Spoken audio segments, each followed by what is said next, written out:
Jon. Hello, nice to see you. Nice to see you too. Looking great. Thank you. You've been pretty busy lately. Yes. How do you do it? How have you been, because you've been doing many projects at once? Put one foot in front of the other, and believe it or not, you find yourself at your destination. So one of my questions was, can you relate to your character? Is there anything that you find yourself that you identify with your character? I wouldn't say necessarily I relate to the character personally, other than maybe where he eventually gets to, understanding that life isn't really about the acquisition of stuff. It's more is not necessarily more, or more is not necessarily better. I certainly have come to that realization in my life and realized that relationships and emotional connections are more important than the acquisition of more and more stuff. But yeah, it certainly is a fun ride to go along with Coop on this journey of understanding, for sure. So did it challenge any preconceived notions you had about ambition and downfall? Well, I don't think it necessarily challenged things. These are lessons that I learned a long time ago.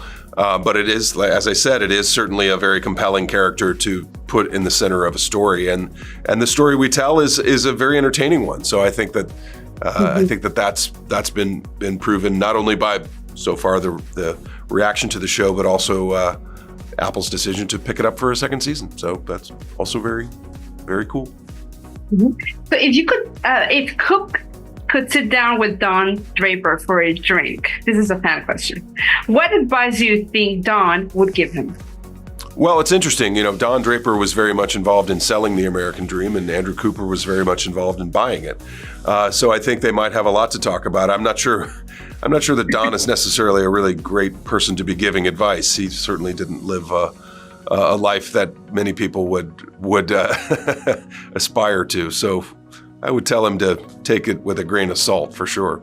So, Jon, what's a role that you haven't played yet, but that you're dying to do? Oh, that's a good question. I don't have an answer to that, but I'll tell you. I'll know it when I see it. Can you talk to me a little bit about your relationship with Jonathan Tropper, and how did you guys get involved and your decision to join the project? Jonathan and I got to know one another just through sitting down and having a meeting over lunch. And this is an idea that he had kind of kicking around. I was a fan of his writing and his not only his television and film writing, but his novels and his short stories as well. He's a tremendously creative and facile mind, and this was something that he had been kicking around. And I thought, well, that could be a very cool idea for a TV show, and it turns out it was. So if you could take a year off and just not work, what would you do with yourself? I would travel. I love seeing other parts of the world. I consider myself incredibly lucky and fortunate to be able to have that opportunity very, very much in my life.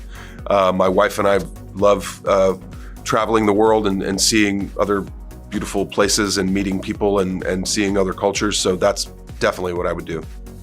You've done some traveling though? Can you tell us your favorite country that you traveled? I love Italy. I've been many places in Italy, and remains the place that both my wife and I really love to return to. Great.